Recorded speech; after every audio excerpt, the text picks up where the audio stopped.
네, 매 순간 강해지는 수학, 미래탐구 수학영역 대표 강사 신기현이라고 합니다. 반갑습니다. 네, 간단히 제 소개를 하자면 저는 고려대학교 사범대학교 수학교육과를 나왔고요. 그 다음 대한민국에서 가장 영향력 있는 컨텐츠 회사 퀄럽을 운영하고 있어요. 일단은 들어보지도 못했는데 무슨 네가 영향력이 있는 회사를 운영하냐라고 생각하실 수 있기 때문에 뭐 간단히 저희랑 거래하는 뭐 업체라든지 좀 팔아보면 뭐 이제 강남에 있는 D 학원, 아주 오래된 학원이 있거든요. 그 학원들 거래를 하고 있고, 그 다음에 이제 요즘 인재들이 많이 가는 S 학원에도 문제를 납품을 하고 있고, 그 다음에 뭐 1타라고 하면 H 선생님이 있잖아요. 모두가 인정하는 그분과도 거래를 하고 있을 정도로 네, 굉장히 많은 저희 문제들이 대한민국에 뿌려지고 있습니다. 네, 그래서 어느 정도 이제는 신뢰가 가시나요?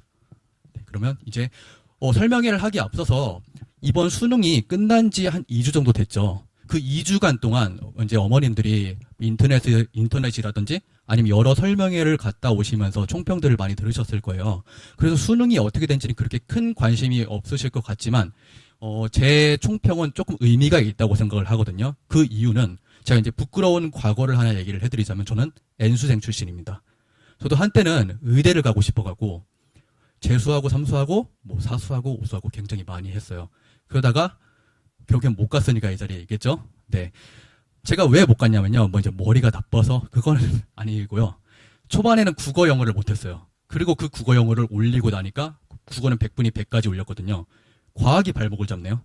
네. 그러다 보니까 이제 수능을 이렇게 많이 봤는데 수능에 대해서 너무 이제 귀신이 된 거죠. 그래서 차라리 수학과를 가서 학원 선생을 하자라는 생각이 들어서 이제 이 자리에 서게 된 거고요. 과학 있잖아요. 미리 좀 열심히 좀 시키세요. 과학 진짜 이거 발목 잡히거든요.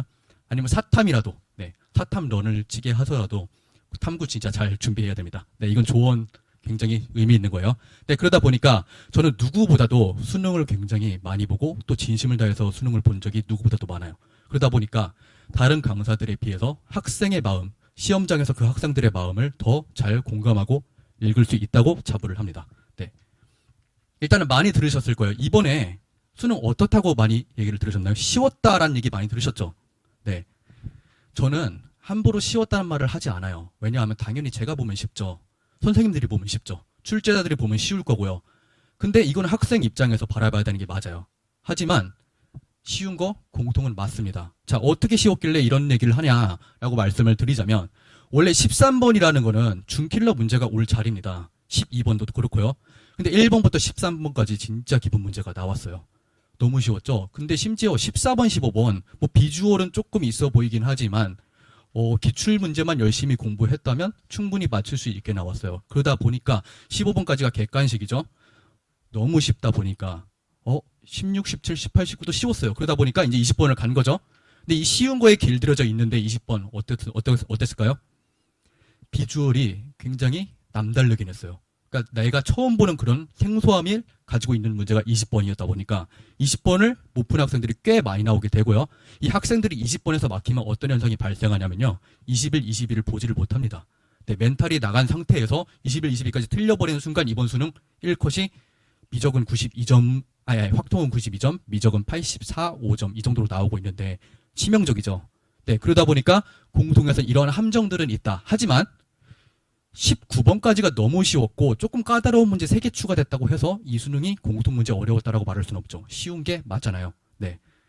그러다가 이제 선택인데요.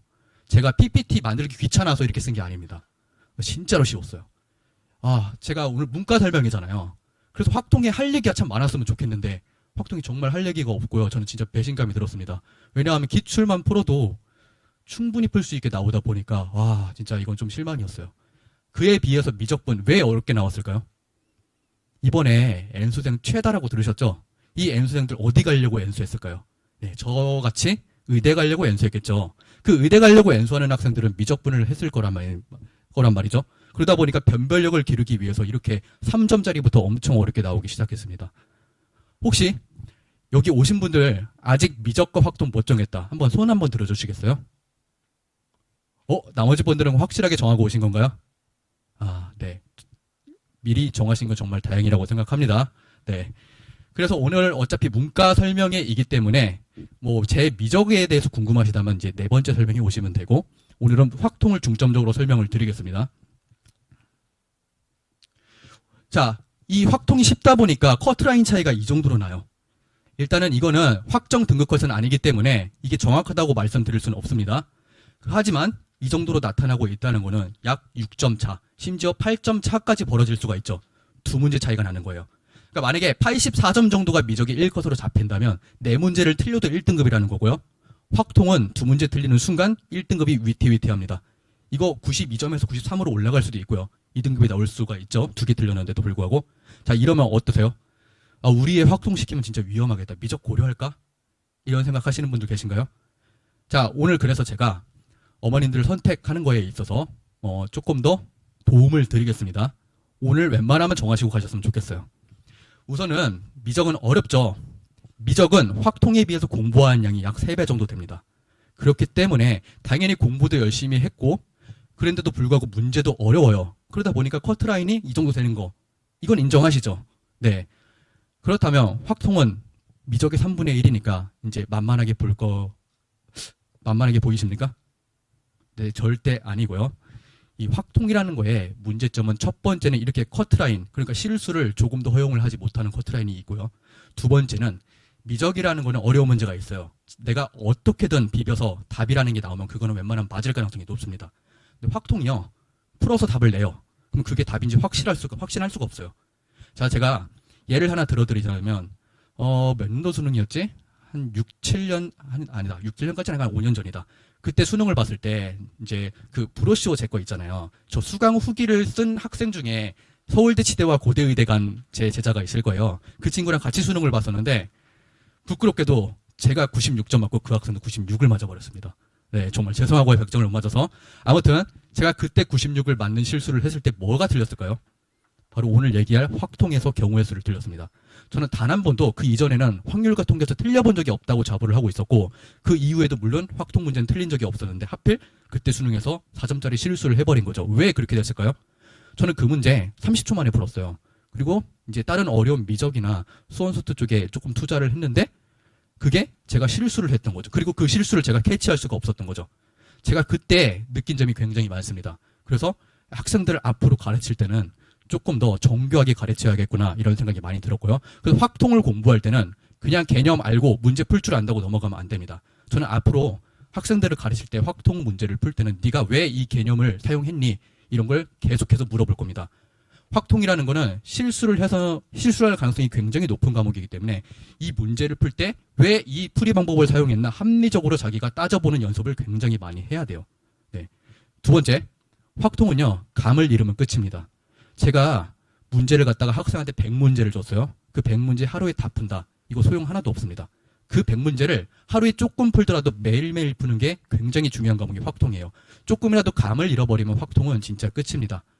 네, 확통이라는 거는 다 맞고 가야 되는 과목이기 때문에 실수가 있어서도 안 되고요. 그렇기 때문에 꾸준한 연습과 본인이 이 문제를 왜 이렇게 풀었냐 끊임없이 반복하는 연습이 필요해요. 네. 자, 그러면 이번 연도 확통 너무 쉽다고 했잖아요. 그럼 내년도 확통 난이도 어떻게 될까요? 일단 이런 얘기가 있었어요. 이번 수능을 보기 전에 앞으로 미래에는 미적이 사라지고 확통을 전부 다 할 거니까 확통을 이제 비중 있게 어렵게 낼 거다. 이런 예상 합리적이죠. 근데 틀리긴 했지만 아니면 의대생들이 있으니까 미적에 힘주고 확통에서 힘 뺄 거다. 이 논리도 합리적이긴 하지만 일단 맞았긴 했죠. 자, 그러면 다시 내년 수능 어려울까요? 쉬울까요? 정답은 세 글자입니다. 모른다입니다. 네. 모르는 거죠. 이 평가원이라는 거는 6월, 9월에 내가 이렇게 내겠다라고 문제 내놓고서도 수능에서 뒤통수 치는 게 평가원입니다. 출제자가 아니면 절대로 이 문제가 어렵다 쉽다라고 함부로 예상할 수가 없어요. 그래서 공부에는 편법이라는 게 없잖아요. 저는 확통이든 미적이든 전부 다 할 겁니다. 어려운 문제, 쉬운 문제, 그리고 중간 난이도 문제 전부 다 다룰 거고요. 내가 너무 어렵게 공부했는데 수능이 너무 쉬웠어. 이거랑 내가 쉽게 공부했는데 수능이 너무 어렵네. 이 후자죠. 전자와 후자 중에 어떤 게 더 나을까요? 전자가 당연히 낫죠. 네. 그러니까 편법을 두지 말고 그냥 전부 다 공부를 시킬 겁니다. 이 확통이라는 거는 아까 말씀드렸다시피 굉장히 제가 겁을 주고 있지만 어쨌든 미적보다는 공부하는 양이 적잖아요. 3분의 1 정도 적잖아요. 그러면 그 시간 아껴서 또 좀 자고 좀 더 게임하고 좀 더 쉬고 이럴까요? 절대 아니죠. 확통 선택자들이 반드시 가져야 하는 마음가짐은 공통에다가 미적 선택자들에 비해서 더 많은 시간을 쏟겠다입니다. 일단은 진짜 제가 비하하는 건 아니지만 확통 선택자가 미적 선택자보다 수학을 조금 더 못하긴 하잖아요. 인정하시죠? 그러다 보니까 공통에서 미적 선택자들에 비해서 문제를 더 많이 틀릴 가능성도 높고요. 그러다 보니까 미적 선택자들이 미적하는데 땀을 뻘뻘 흘리고 있는 시간에 확통 선택자들은 공통 연습을 더 많이 하는 겁니다. 물론 확통도 꾸준히 연습을 해야 되고요. 그래서 제 커리큘럼은 이렇게 시즌제 4개로 나누는데요. 일단은 1월부터 3월 시즌 1이죠. 이때 개념 공부를 시킬 겁니다. 당연히. 그리고 이 개념은 반드시 머릿속에 갖고 있다가 이 뒤에 문제들을 풀 때 내가 왜 이 개념을 사용했는지 반복하는 연습을 끊임없이 시킬 거고요. 그래서 이제 시즌 2 때는 기출 연습을 시키겠다는 거예요. 이 기출이 굉장히 중요하죠.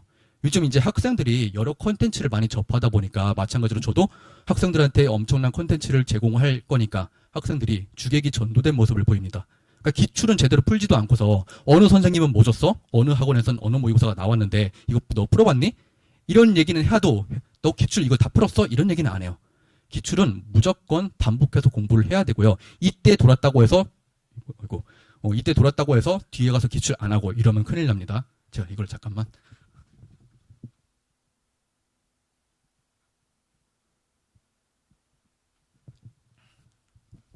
네, 그래서 기출 연습을 시킬 거고, 제가 아까 확통이 쉬울 거라고 예상하고 어려운 문제 안 풀리겠다 이런 얘기 절대 하면 안 된다고 했잖아요. 따라서 이때 고난이도의 엔제라고 해서 이제 저희 회사에서 끊임없이 어려운 문제를 만들고 뭐 이제 다른 선생님들한테로 팔고 이럴 텐데, 그러한 어려운 문제들을 이때 시즌3에서 많이 훈련을 시킬 거고요. 마지막에는 이제 실무 시즌이잖아요. 그래서 실무 시즌에는 이제 당연히 모의고사를 봐야겠지만 추가적으로 확통 8문제짜리 모의고사를 갖다가 계속 풀릴 거예요. 이건 수원수투도 마찬가지입니다. 수원수투에서도 이제 하프 모의고사라고 해서 이게 파이널 공통 모의고사거든요. 파이널 공통 모의고사는 뭐냐면 공통만 있는 모의고사예요. 그러니까 확통과 미적이 달린 풀 모의고사는 각각의 선택 시간에 하는 거고, 이 공통 시간에는 확통 선택자도 있고 미적 선택자도 있잖아요. 그러다 보니까 공통으로만 구성된 모의고사를 아이들에게 실전 연습을 시킬 겁니다. 네, 그런 식으로 대비를 하게 될 거예요. 그래서 컨텐츠 걱정 그렇게 하지 않으셔도 됩니다. 그리고 이제 미리 이걸 먼저 말씀드릴 건데, 제가 이제 되게 야심차게 준비하고 있는 월간지가 있어요. 이게 뭐냐 하면 이제 읽는 강의라고 써 있잖아요. 그래서 제가 지금까지 학생들을 가르치면서 학생들이 지금까지 어려워했던 파트들이 있을 거고, 그 다음에 수능에서 항상 나오는 중요한 파트들이 있잖아요. 이것들은 이제 반드시 맞춰야 되니까 제가 이것들을 읽는 강의라고 써놨잖아요. 왜 읽는 강의냐면 설명들을 다 써놓을 거예요. 이 파트들은 어떻게 공략하고. 그럼 그거 보면 다 알아들을까요? 아닐 수도 있잖아요. 그래서 이제 QR 활용한다고 했잖아요. QR을 갖다가 집어넣을 거고, 그걸 학생들이 QR 코드를 딱 찍어보면 제 동영상 강의랑 연결이 됩니다. 따라서 뭐 충분히 이걸 읽어보고 이해가 됐다면 그러면 끝내면 되는 거고, 이것도 모자라다 이러면 QR을 활용하여 제 동영상 강의를 보게 하면 되는 겁니다. 그리고 1일 1문이라 그랬잖아요. 1일 1문 중에 제일 중요한 거는 이제 꾸준히 하루에 하나씩 푸는 겁니다. 몰아서 푸는 게 아니라. 그래서 매일 연습할 문제들을 또 넣을 거고, 당연히 기출은 계속 봐야 되는 게 맞기 때문에 기출 공략할 수 있는 그런 파트도 집어넣을 겁니다. 네. 이 컨텐츠만큼이나 또 중요한 게 관리 시스템이죠. 네. 이 관리 시스템, 자, 대치동이든지 목동이든지 요즘 클리닉 안 하는 학원이 있습니까? 클리닉은 전부 다 해요. 근데 그 클리닉이 학생들의 실력을 전부 올려주지는 않아요. 그 이유는 3가지 문제점이 있는데, 자, 여기가 이제 강의하는 교실이라고 칩시다. 조교들이 이렇게 서 있는데 이 학생들이 진짜 극이가 아닌 이상 조교 선생님들한테 선생님 저 이거 모르니까 빨리 와서 이거 질문 받아주세요 이렇게 말을 잘 못해요. 그러다 보니까 조교들은 그냥 하염없이 여기서 학생들의 질문만을 기다리고 있는 거죠. 자, 그래서 학생들이 질문을 했다고 칩시다. 근데 이 조교들은 시급을 받는 학생들이잖아요. 대학생들이 많잖아요. 그러다 보니까 집에 가서 제 문제라든지 기출 문제를 열심히 분석할까요? 그거 한다고 제가 돈 더 주는 것도 아니잖아요. 그러다 보니까 학생들이 질문을 하게 되면 이 자리에서 문제를 풀기 시작해요. 그러면 그 시간 동안은 학생들한테는 시간 낭비가 되는 겁니다. 여기 올 이유가 없어져요. 그러면 최악은 뭐냐면 조교들이 문제를 못 풀어요. 네, 이건 참 큰일이고요. 그리고 가장 큰 3번째 이유는 뭐냐면요, 조교들은 저만큼 학생들을 잘 알지 못해요. 학생들이 공부를 못하는 학생이라면 문제를 못 푸는 이유가 개념에서 있을 가능성이 높죠. 그럼 저는 그 학생에게 개념부터 다시 가르치고 문제를 풀게 해야 되는 게 맞고, 잘하는 학생이 문제 질문을 한다면 절대 그 잘하는 학생들한테는 답을 알려줘서는 안 돼요. 포인트만 집어주고 네가 스스로 답을 내봐. 라고 말을 해줘야 합니다. 그것들을 조교가 절대 할 수는 없다고 생각을 해요. 그래서 이것들을 모두 해결할 방법은 제가 직접 클리닉에 들어가는 겁니다. 자, 제가 직접 클리닉에 들어가게 되면 어떤 현상이 나타나냐면요. 제가 여기서 수업만 하던 사람이 본인들의 이름을 불러주고 본인들이 어떤 약점이 있는지 전부 다 알고 그걸 직접 봐준다면 이 학생들은 저랑 같이 유대감이 쌓이게 돼요. 그러면서 이제 작은 고민들이 있을 거잖아요. 수학적인 작은 질문 고민들도 있을 거고 대학에 대한 고민도 있을 거고요. 심지어 뭐 이제 여자친구가 생겼는데 선생님 어떡합니까? 이러한 고민도 저에게 털어놓게 돼요. 이 부모님들과 소통이 잘 안 되잖아요, 학생들이. 그 소통 제가 대신하겠습니다. 그 뭐 이제 뭐 여자친구 생겼다 그러면 제가 몰래 이렇게 말씀을 드리면 그거는 이제 알아서 처리하시면 되고요. 네. 그래서 이제 그 학생들과 유대감을 더 쌓고 그러면 이제 더 많이 질문을 할 수가 있겠고요. 이 클리닉 말고도 평소에도 저한테 카톡으로 문제 질문을 할 수가 있는 거죠. 네. 저는 새벽에도 질문을 받습니다. 그러니까 이제 저는 카톡으로 질문하는 거 굉장히 좋아하거든요. 그래서 이제 제가 바로 바쁠 때는 당장 못 받아주더라도 카톡을 남겨놓으면 새벽에도 답장해주고 이런 식으로 하니까 뭐 클리닉도 오면 좋지만 질문도 열심히 해라 라고 권장을 하고요. 제가 수원수투 수업이 금요일에 있어요. 수원수투 공통수업이 금요일에 있는데 이 학생들에게 여기 숙제를 내자면 이 학생들 숙제 언제 하는지 아십니까? 목요일 날 해요, 보통. 금요일 수업이면. 그 목요일 날 몰아서 하게 되면 당연히 못 해오죠, 금요일까지는. 그럼 제가 저한테 적발이 되는 순간 금요일 날 저는 그 학생들을 남겨버릴 겁니다. 그 당일날 못 보셔도 상관없죠. 지겹도록 많이 보시잖아요. 그 하루쯤은 숙제 안 해왔으면 남겨서 나머지 공부하고 밥 좀 못 먹어도 안 죽습니다. 네. 그래서 남아서 제가 시킬 거고요. 혹시나 왜 우리 애를 남깁니까? 라고 생각을 하시는 분들이 있다면 미리 말씀해 주세요. 그러면 안 남기겠습니다. 네. 아무튼 금요일은 이제 공통 수업이 있는 날은 제가 숙제 안 해온 학생들만 따로 남길 거고요. 클리닉은 언제냐면요. 1월 달에 윈터 기간에는 수요일 날 1시 반부터 6시 반까지, 5시 반까지 할 건데요. 5시 반이 끝났다고 집에 갈 게 아니고요. 혹시나 더 질문이 있는 학생들을 위해서 제가 끝까지 남겠습니다. 제가 뭐 어차피 집에 일찍 들어가 봤자 제가 가정이 있는 것도 아니고 할 게 없어요. 그래서 그냥 나와서 학생들 질문이나 좀 받아주고, 네, 학생들의 질문이 더 있다면 저는 끝까지 남을 생각이 있습니다. 뭐 조교들은 이제 학생들을 그렇게 관리하는 것보다는 제 보조 역할을 맡게 하는 게 더 저는 효율적이라고 생각해요. 그래서 예를 들어서 이런 거는 할 수가 있죠, 조교가. 이 학생의 질문을 받아줬더니 이 학생 이러한 문제들을 잘 못 푸네? 그럼 조교 보고 그거 뽑아와라. 뽑아와서 쟤 나눠주고 풀게 하고 다 풀면 나한테 다시 얘기해.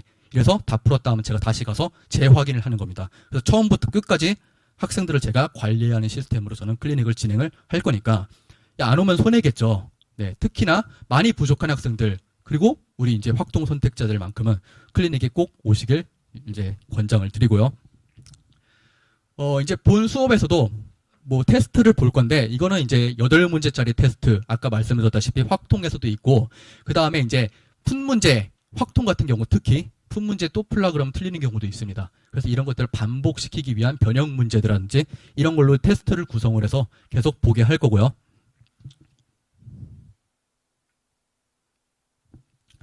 네, 제가 아까도 뭐 가정이 없어서 집에 가서 할 거 없다 그러는데 사실은 할 거 있죠. 끊임없이 연구를 해야죠. 끊임없이 어떤 게 좋은 문제고 어떤 걸 수업에서 다뤄야 할지 연구를 해야 이 변화가 극심한 수능 시장에서 살아남을 수 있다고 생각을 하고 그게 학생들한테도 더 도움이 된다고 생각을 하기 때문입니다.